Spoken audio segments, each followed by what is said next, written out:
ان کو یہ بھی تو احساس ہونا چاہیے کہ یہ پیری مریدی ایک مقدس شعبہ ہے، یہ رسول اللہ کی وراثت ہے۔ جہاں تم یہ بات بیان کرتے ہو کہ یہ تھپڑ پیر ملا ہے، وہاں یہ کیوں نہیں بیان کرتے؟ ایک پیر ایسا بھی ہے دنیا میں جو اجمیر کے ٹلے پہ بیٹھا ہے اور 90 لاکھ کو کلمہ پڑھا کے مسلمان کر گیا ہے۔ یہ چیز تم کیوں بیان نہیں کرتے؟ اور پھر تم پتہ نہیں کس کو پکڑ کے لے آتے ہو، نہ جانے کون جاہل تھا، اللہ جانے کون تھا۔ تم آؤ میدان کے اندر، ہمارے سامنے بیٹھو، ہم تمہیں کراچی سے لے کر خیبر تک لاکھوں خانقاہیں ایسی دکھائیں گے جہاں آج بھی خدا کا نام لیا جاتا ہے اور محمد رسول اللہ کا دین پڑھایا جاتا ہے۔ تم لوگوں کو گمراہ کرتے ہو، تم لوگوں کو بتلاتے ہو کہ یہ سارے اس طرح کے ہوتے ہیں۔ وہ پتہ نہیں کون بدماش تھا، گنڈا تھا، کون بے دین تھا جس کو تم نے پیر بنا کے لوگوں کے سامنے رکھا۔ ہم پیر اسے مانتے ہیں جس کے ایک ہاتھ میں خدا کا قرآن ہوتا ہے اور دوسرے ہاتھ میں محمد مصطفیٰ کا فرمان ہوتا ہے۔ یہ یاد رکھیے گا، اور ہم کبھی کمزور نہیں پڑتے کسی جگہ۔ ہمیں کوئی شخص آ کر کے بتلاتا ہے وہ فلاں بابا پکڑا گیا، ہم کہتے ہیں ہمارا نہیں ہے، وہ جس نے پکڑا اسی کا تھا جس نے پکڑ لیا ہے، اور جو اس پہ تنقید کر رہا ہے وہ اسی کا ہے۔ جھوٹ بولتے ہیں لوگ، جھوٹ بول بددیانتی کا مظاہرہ کرتے ہیں، ظلم کرتے ہیں۔ ان بیوقوفوں اور بدماشوں کو لا کر دین اسلام کے سپاہیوں اور مجاہدوں کی صف میں اور ان کے ساتھ مقابلہ کرانا چاہتے ہیں۔ ہمارے تو مشائخ وہ ہیں جن کے چہرے دیکھیں تو خدا یاد آ جاتا ہے، جن کے پاس بیٹھے، جن کے پاس چند گھڑیاں کوئی گزار کے جائے۔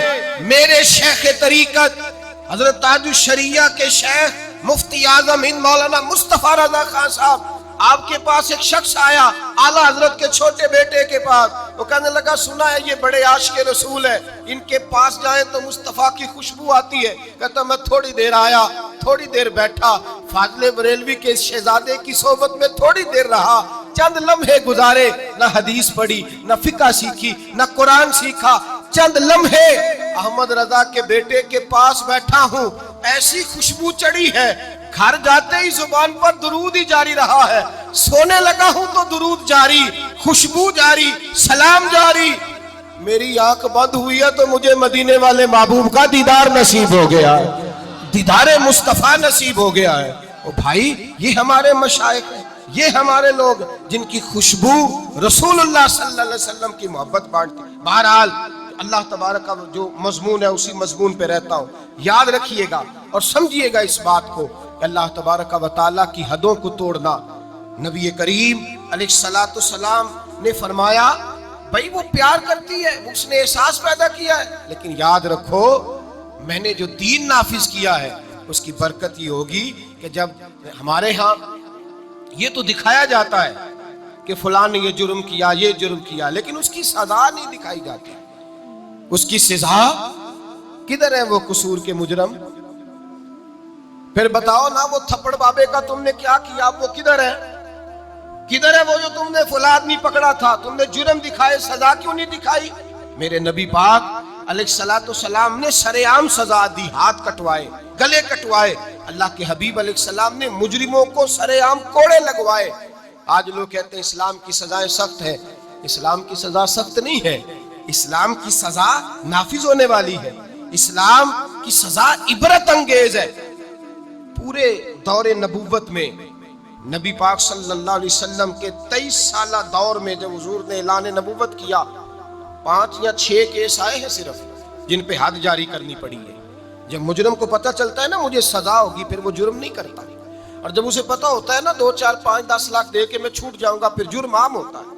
یہاں تو سرے عام قتل ہوتے ہیں، سرے عام ٹی وی پہ دکھائے جاتے ہیں، اخبارات میں دکھائے جاتے ہیں، پھر وہ مجرم رہا ہو جاتا ہے، پھر پتہ نہیں وہ باعزت بری کس بلا کا نام ہے، اور وہ اس کو مل جاتا ہے اور وہ سرٹیفکیٹ لے کر گھر کے اندر گھس جاتا ہے۔ تو بھائیو، نبی پاک علیہ السلام نے نافذ کیا، سزائیں دی اور کڑی سزا دی۔ فرمایا یہ بھی میری رحمت ہی کا تقاضا ہے کہ میں جڑی بوٹیوں کو کاٹ کے باقی ساری فصل کو محفوظ کرنا چاہتا ہوں، باقی ساری مہکتی ہوئی حدیث۔ اور یہ وہ حدیث ہے، وہ حدیث جس پر یہودی، عیسائی، بدھ مت بھی کھڑے ہو کے کہتے ہیں اگر دین نافذ ہو سکتا ہے تو اس ایک حدیث کی برکت سے نافذ ہو سکتا ہے۔ ایک حدیث بخاری مسلم میں ایک بڑے معزز قبیلے کی عورت نے چوری کر لی, بڑا معزز قبیلہ, چوری ہو گئی, عورت نے چوری کی, چوری ثابت ہو گئی. اب قریش کے قبیلے کی عورت ہے, ان کے دل میں یہ خیال آتا ہے کہ اگر اس عورت کو سزا ہو گئی تو ہماری ناک خاک آلود ہو جائے گی, لوگ کیا کہیں گے یہ چور ہے. سارا قبیلہ اکٹھا ہوا, جو بن سکتا تھا پروگرام انہوں نے بنایا, جس طرح کی ترتیب لگ سکتی تھی لگائی. کوئی رستہ نظر نہ آیا حضور کی بارگاہ تک جانے کا. میرے نبی پاک کے ایک غلام زادے ہیں اسامہ بن زید, یہ حضور کو بڑے پیارے ہیں. حضرت عائشہ صدیقہ کہتی ہیں یہ چھوٹے سے تھے, حضور کے غلام کے بیٹے, ناک بہ رہی تھی, رینٹ نکل رہی تھی. حضور نے فرمایا عائشہ ناک صاف کر دو, تو کہتی ہے میں دائیں بائیں کو کپڑا کو رومال دیکھنے لگی تو حضور خود اٹھ کھڑے ہوئے اور نبی پاک نے دستے مبارک سے ان کا ناک صاف کر دیا. حضور نے بڑا پیار کیا, فرمایا یہ اسامہ مجھے بڑا پیارا ہے. نبی پاک نے فرمایا یہ لڑکی ہوتا تو میں اسے زیور پہناتا, میں اس کے لیے بہت ساری چیزیں خرید کے لاتا. حضور محبت کرتے تھے, جناب اسامہ سے پیار کرتے تھے, غلامی کا رشتہ تھا. اہل قریش نے جن کی عورت نے چوری کی تھی وہ حضرت اسامہ بن زید کے پاس آئے, کہنے لگے تھوڑی سی رعایت مل جائے, گنجائش مل جائے تھوڑی سی. حضرت اسامہ بن زید سے کہا تھوڑی گنجائش ہو جائے, سزا میں تھوڑا ہلکا پن آ جائے. پہلی دفعہ تھا, نیا نیا دین قبول کیا ہے, ابھی لوگ عادی نہیں ہوئے. بڑی حکمتیں, بڑی لیت اللہ, بڑی تفصیلات, بڑا کچھ.